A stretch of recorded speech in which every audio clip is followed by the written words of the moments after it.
तो जी सोशल हरियाणा व न्यूज मंच हरियाणा की टीम इसमें है कलायत में मौजूद। जैसा कि आप सभी को पता है, कलायत में नगर पालिका का चुनाव चला है और जो कलायत की सियासत है वो बिल्कुल गरमाई हुई है। इसमें हम बीजेपी पार्टी के प्रत्याशी श्री मेनपाल राणा जी के कार्यालय के सामने मौजूद है और यहाँ पर पहुंचे हैं बीजेपी युवा नेता तुषार ढांडा, मंडल अध्यक्ष राजीव राजपूत जी व बीजेपी के नेता रविंद्र धीमान सहित कलायत के 36 बिरादरी के लोग मौजूद है। तो तमाम बातें तुषार ढांडा जी से करते हैं। अब की बार क्या चुनावी रणनीति भारतीय जनता पार्टी ने बनाई है कि यहाँ पर कमल खिल सके। नमस्कार जी। नमस्कार भाई साहब जी तुषार जी, कमल खिलाने के लिए बीजेपी के अनेकों कार्यकर्ता के साथ इकट्ठे हुए हो, आज डोर टू डोर कर रहे हो, कैसा रिस्पांस जनता के बीच से मिल रहा है? देखिए, रिस्पांस चुनाव से पहले इस बात की चर्चा थी जी कहीं भी गांव में हम बैठते थे, अपने शहर में किसी दुकान पर, कहीं मंडी में या किसी व्यवसाय की दुकान पर बैठ जाते तो एक चर्चा चलती थी, बोले कमल का फूल जिसके हाथ में बोले वो प्रत्याशी जीतेगा। और एक प्रत्याशी मजबूत, साफ छवि के, नरम स्वभाव के, सूझबूझ के धनी मेनपाल राणा जी आज कमल का फूल लेकर के आए हैं। तो गांव में इस बात की चर्चा है कि जो सरकार 5 साल चलने वाली है और उस 5 साल की सरकार में जो चेयरमैन 5 साल के लिए चुना जाएगा, हम सीधा पार्टी के प्रत्याशी को यहां से चुन करके भेजें ताकि एक भी काम लोगों का रहे ना। आज विधायक विपक्ष के क्या कहते हैं, बोले क्या करा, बोले चलती को नहीं सरकार हमारी को नहीं, काम लेके जाते हैं लोग, बोले जी काम करते हो, काम तो मैं तब करता जब मेरी सरकार होती। अगर यही बात बोलने वाला व्यक्ति चेयरमैन बन गया तो हमारा तो यहाँ कलायत में पहले ही हम पीछे जा चुके हैं इस मामले में। आज लोग कहते हैं बोले गलती होगी, अगर हम सरकार के हिस्सेदार होते तो हमारे काम बनते। तो यहाँ कलायत का एक एक व्यक्ति बड़ा सूझबूझ का धनी है और एक तरफा लहर भारतीय जनता पार्टी के पक्ष में चली हुई है। कमल का फूल खिलने जा रहा है। मेनपाल राणा जी एक तरफा जीत के साथ यहाँ से चेयरमैन बनने जा रहे हैं। कांग्रेस पार्टी ने यहाँ से प्रत्याशी तो नहीं उतारा, लेकिन एक प्रत्याशी खुद को समर्थित बता रहा है, तो उसको कैसा देखते हैं उसका मुकाबला?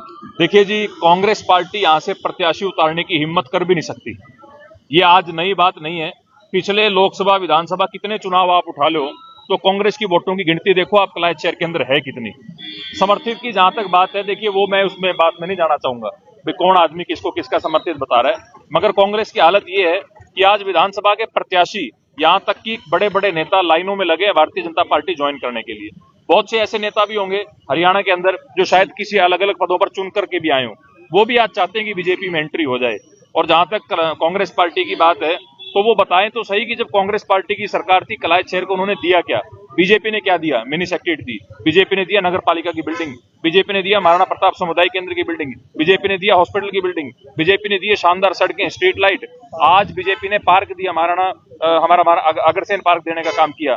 कपिल मुनि महिला कॉलेज को सरकारी कॉलेज का दर्जा बीजेपी की सरकार ने दिया। जब इतने काम बीजेपी की सरकार ने किए हैं और ये लोग कह भी रहे हैं कि बीजेपी की सरकार आने के बाद ही कलायत के अंदर विकास हुआ है, तो जो कुछ कमियां अगर अभी भी रह गई होंगी, चाहे वो स्टेडियम की हो, चाहे वो हमारी राजपूत जो मेन चौपाल है जिसकी मांग उठती आई है, चाहे उसको बढ़ाने की बात हो, चाहे सीवरेज की व्यवस्था की बात हो, चाहे पीने की पानी की व्यवस्था की बात हो, कुछ समाजों की चौपाल जो पेंडिंग है उन चौपालों को बढ़ाने की बात हो, बहुत से ऐसे काम है। एक पूरा हमने घोषणा पत्र तैयार किया है, 1 या 2 दिन के अंदर हमारे प्रत्याशी, हमारे बड़े नेता उस घोषणा पत्र को जारी भी करेंगे।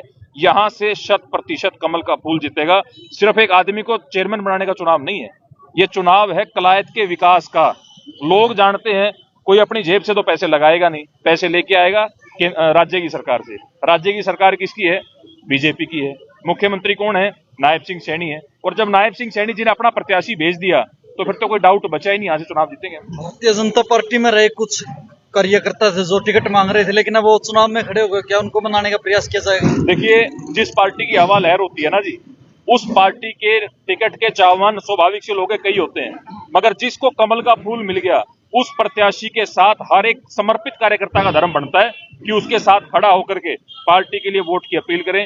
हमने बहुत से लोगों को बातचीत करी, अपनी बात रखी, उनको बताया, समझाया, मगर ये निश्चित है कि कमल का फूल से ही चुनाव जीतेंगे। 10 आदमियों ने यहाँ से पार्टी की टिकट के लिए आह्वान किया था, 10 ही लोग प्रयासरत थे। तो ये बात तो क्लियर है कि यहाँ से जो भी व्यक्ति लड़ना चाह रहा था, सबको पता है बीजेपी का प्रत्याशी जीतेगा। मैसेज क्या रहेगा कलायत वासी में? मेरा एक निवेदन है कलायत के सभी आदरणीय लोगों से, देखिए मैं फिर कहता हूं कि ये चुनाव चेयरमैन बनाने का चुनाव नहीं अकेला, ये चुनाव है अपने कलायत के विकास कार्य करवाने का। तो अगर हम वो सब काम करवाना चाहते हैं तो भारतीय जनता पार्टी की सरकार जो 5 साल चलने वाली है, अगर चेयरमैन हमारा बन करके यहां से जाता है जो 5 साल के लिए बनेगा, तो कामों में कोई दिक्कत, कमी, कठिनाई, परेशानी नहीं आएगी। हम कोई भी मूलभूत सुविधा ऐसी नहीं छोड़ेंगे। समाजों की बात हो, गली नाली की बात हो, पीने की पानी की बात हो, जिसकी समस्या रहे, एक एक काम को हमारी सरकार करवाने का काम करेगी। सभी से हाथ जोड़ के विनती है एक एक वोट कमल के फूल पे मेनपाल राणा जी के पक्ष में देने का काम करें। थैंक यू जी। मंडल अध्यक्ष जी, जी। कभी कांची चौक पे कभी मंडी में, तो आज डोर टू डोर काम करोगे? आज हमारा 3-4 वार्डों में डोर टू डोर रहेगा। मेरी कलायत की सभी देवतुल्य जनता से हाथ जोड़कर मैं एक और प्रार्थना करना चाहता हूँ। कुछ हमारे जो दूसरे दलों के साथी है या कुछ जो निर्दलीय उम्मीदवार है, ऐसा भी भ्रम उनके द्वारा फैलाया जा रहा है कि हम भी बीजेपी के, हम जीत के बीजेपी में जाएंगे, लोगों के काम कराएंगे। मैं कलायत के मेरे सम्मानित देवतुल्य जनता से ये आह्वान करता हूँ, इस भ्रम से बचे। ऐसा कुछ नहीं है। हमारे शीर्ष नेतृत्व ने, हमारे संगठन ने, हमारे प्रदेश अध्यक्ष श्री मोहनलाल बडोली जी ने, मुख्यमंत्री माननीय श्री नायब सैनी जी ने, सख्त हमारे माननीय जिलाध्यक्ष जी ने ये सख्त हमें निर्देश और आदेश दिए हुए हैं कि हमारा यहाँ से प्रत्याशी श्री मेनपाल राणा है, कमल का फूल है। दूसरा हमारा कोई प्रत्याशी नहीं है।